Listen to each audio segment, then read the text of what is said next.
एक गांव में दो मित्र नकुल और सोहन रहते थे। नकुल बहुत धार्मिक था और भगवान को बहुत मानता था, जबकि सोहन बहुत मेहनती थी।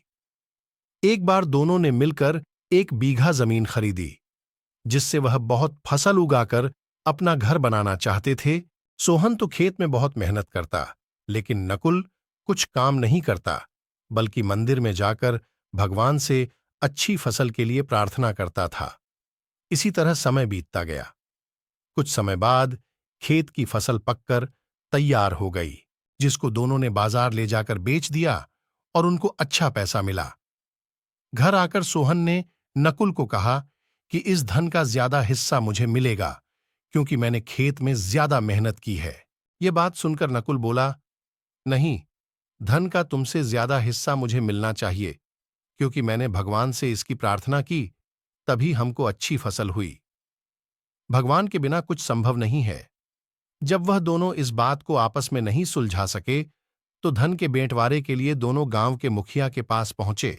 मुखिया ने दोनों की सारी बात सुनकर उन दोनों को एक एक बोरा चावल का दिया, जिसमें कंकड़ मिले हुए थे।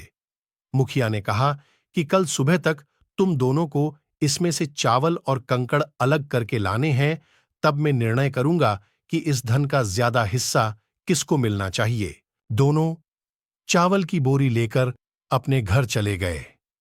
सोहन ने रात भर जागकर चावल और कंकड़ को अलग किया, लेकिन नकुल चावल की बोरी को लेकर मंदिर में गया और भगवान से चावल में से कंकड़ी एच अलग करने की प्रार्थना की।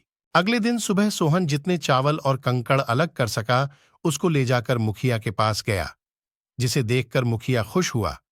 नकुल वैसी की वैसी बोरी को ले जाकर मुखिया के पास गया। मुखिया ने नकुल को कहा, कि दिखाओ तुमने कितने चावल साफ किए हैं। नकुल ने कहा कि मुझे भगवान पर पूरा भरोसा है कि सारे चावल साफ हो गए होंगे। जब बोरी को खोला गया तो चावल और कंकड़ वैसे के वैसे ही थे। जमींदार ने नकुल को कहा कि भगवान भी तभी सहायता करते हैं जब तुम मेहनत करते हो। जमींदार ने धन का ज्यादा हिस्सा सोहन को दिया। इसके बाद नकुल भी सोहन की तरह खेत में मेहनत करने लगा और अब की बार उनकी फसल पहले से भी अच्छी हुई।